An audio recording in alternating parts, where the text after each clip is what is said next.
Le matin du mardi 11 septembre 2001 a commencé à New York avec un ciel d'un bleu éclatant et sans nuages. C'était une fin de journée d'été, promettant chaleur et soleil.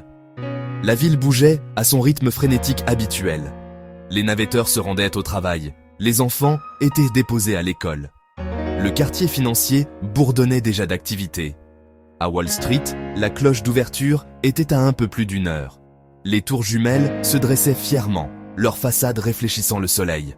Pour des millions, c'était le début d'une journée ordinaire. À travers les États-Unis, un sentiment similaire de normalité prévalait.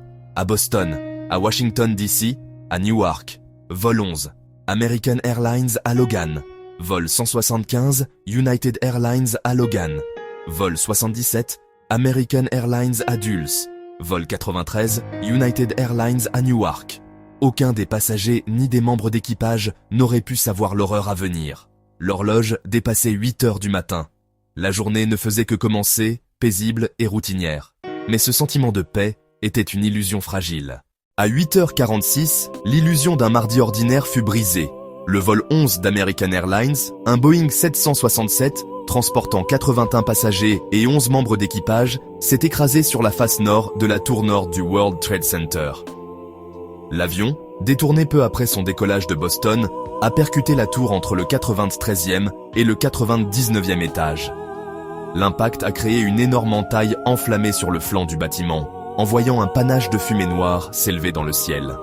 Au sol, les témoins étaient stupéfaits, leurs esprits luttant pour comprendre ce qu'ils venaient de voir.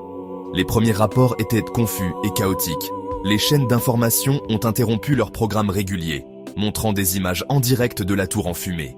Les premiers intervenants ont été mobilisés immédiatement. Le service d'incendie de New York, le département de police de New York et les officiers de police de l'autorité portuaire ont commencé à se diriger vers le World Trade Center. Les pompiers sont entrés dans la tour, lourdement équipés, et ont commencé à monter les escaliers, se dirigeant vers l'incendie. En dessous, les rues furent bouclées alors que des débris, y compris du papier de bureau et du métal tordu, pleuvaient du ciel. À 9h03 du matin, alors que des millions de personnes regardaient en direct à la télévision la tragédie qui se déroulait à la tour nord, un deuxième avion est apparu dans le ciel. Le vol 175 d'United Airlines, un autre Boeing 767 détourné après avoir quitté Boston, a viré brusquement et a percuté directement la face sud de la tour sud. L'avion a frappé la tour entre le 77e et le 85e étage. Ce deuxième impact a été observé par un public mondial, dissipant instantanément tout doute sur le fait que le premier crash était un accident. Les États-Unis étaient attaqués. La vue du deuxième avion frappant la tour, suivie d'une énorme boule de feu et d'une pluie de débris, a provoqué une vague de choc et d'horreur à travers la nation et le monde. Le second crash a plongé le Lower Manhattan encore plus dans le chaos. Des débris de la tour sud pleuvaient sur les rues, en contrebas, blessant des piétons et endommageant les bâtiments environnants. Pour les personnes piégées à l'intérieur de la tour sud, la situation est devenue désespérée. Avec le deuxième impact, le gouvernement fédéral est entré en action. La Federal Aviation Administration a pris la mesure sans précédent d'ordonner un arrêt national de tous les vols civils. Des milliers d'avions ont reçu l'ordre d'atterrir immédiatement à l'aéroport le plus proche. Le président George W. Bush se trouvait à Sarasota, en Floride, en visite dans une école primaire lorsqu'il fut informé de la deuxième attaque. Son chef de cabinet, Andrew Card, lui chuchota la nouvelle à l'oreille. Un deuxième avion a frappé la deuxième tour. L'Amérique est attaquée. L'expression du président, capturée par les caméras dans la salle de classe, devint visiblement grave. L'ampleur du complot du 11 septembre s'étendait au-delà de New York. La capitale du pays, Washington DC, était également une cible principale. À 9h37 du matin, le vol 77 d'American Airlines s'est écrasé sur le côté ouest du Pentagone à Arlington, en Virginie.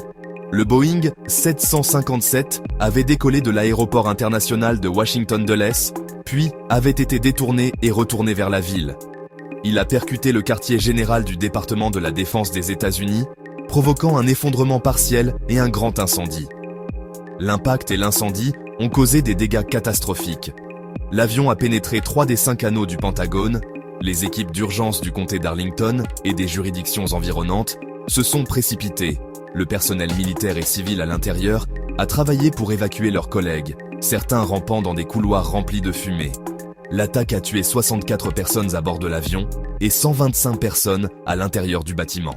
À Washington, D.C., un sentiment de panique a commencé. La Maison-Blanche, le Capitole des États-Unis et d'autres bâtiments fédéraux clés ont été évacués. Le vice-président Dick Cheney a été transféré au centre des opérations d'urgence présidentielle, un bunker sécurisé sous la Maison-Blanche. La sécurité a été renforcée dans toute la ville, alors que des avions de chasse de l'anglais patrouillèrent le ciel au-dessus de la capitale. Un quatrième avion détourné, le vol 93 d'United Airlines, était toujours en vol. Ce Boeing 757 avait décollé de Newark, dans le New Jersey, à destination de San Francisco, avec 37 passagers et 7 membres d'équipage. Il a été détourné vers 9h28 du matin, plus tard que les 3 autres avions. En raison du décollage et du détournement retardé, les passagers et l'équipage à bord ont pu apprendre les attaques. World Trade Center, le Pentagone. Grâce à des appels téléphoniques, leurs proches les contrôleurs aériens au sol. Ils ont rapidement réalisé que leur avion faisait partie de la même attaque coordonnée et était probablement destiné à frapper une cible à Washington D.C., la Maison-Blanche, le Capitole. Armé de cette connaissance terrifiante, un groupe de passagers et de membres d'équipage a pris la décision de riposter.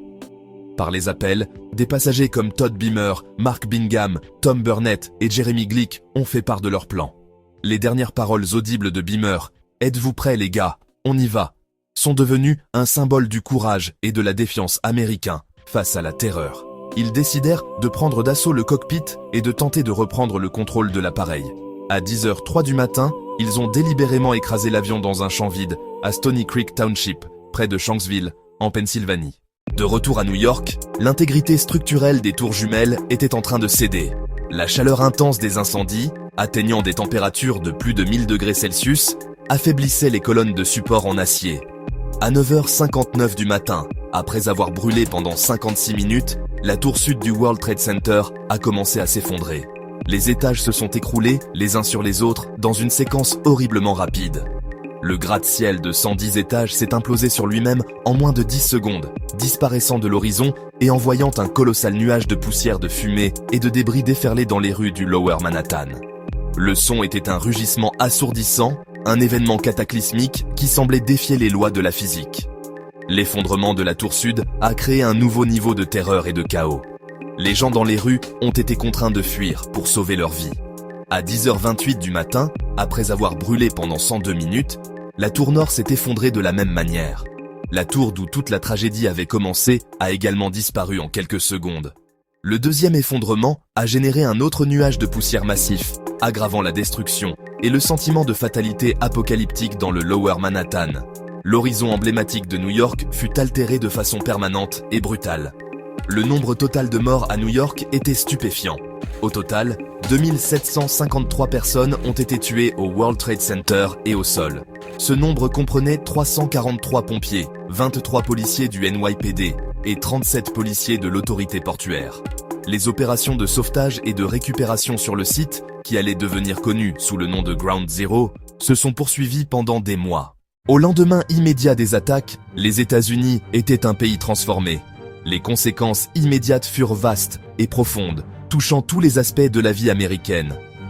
Pendant plusieurs jours, l'espace aérien américain est resté fermé à tout trafic civil. Une mesure sans précédent qui a immobilisé le système aéronautique de la nation. À Wall Street, la bourse de New York n'a rouvert que le 17 septembre, sa plus longue fermeture depuis 1933. La réponse internationale fut celle d'un choc généralisé, de condamnation et de solidarité. Dans les jours qui ont suivi le 11 septembre, des veillées ont eu lieu partout dans le monde, le journal français. Le Monde a célèbrement déclaré « Nous sommes tous américains ». Pour la première fois de son histoire, l'OTAN a invoqué l'article 5, déclarant l'attaque contre les États-Unis comme une attaque contre toutes les nations membres. L'attention du gouvernement américain s'est rapidement portée sur l'identification des coupables et la formulation d'une réponse. Les agences de renseignement ont rapidement identifié Oussama Ben Laden et son réseau Al-Qaïda, basé en Afghanistan et protégé par le régime taliban comme les cerveaux du complot. Le 20 septembre, le président Bush s'est adressé à une session conjointe du Congrès et de la Nation, déclarant une guerre contre le terrorisme. Ce discours a préparé le terrain pour l'invasion américaine de l'Afghanistan en octobre 2001 et une nouvelle ère prolongée de la politique étrangère américaine. Le 11 septembre 2001, est une date qui sert de ligne de démarcation dans l'histoire moderne. Les attaques, qui ont tué un total de 2977 victimes, originaires de plus de 90 pays, ont été l'acte terroriste le plus meurtrier de l'histoire du monde. Le matin clair et bleu qui avait commencé avec une promesse si ordinaire s'est terminé comme le début d'un chapitre nouveau et incertain pour les États-Unis et le monde.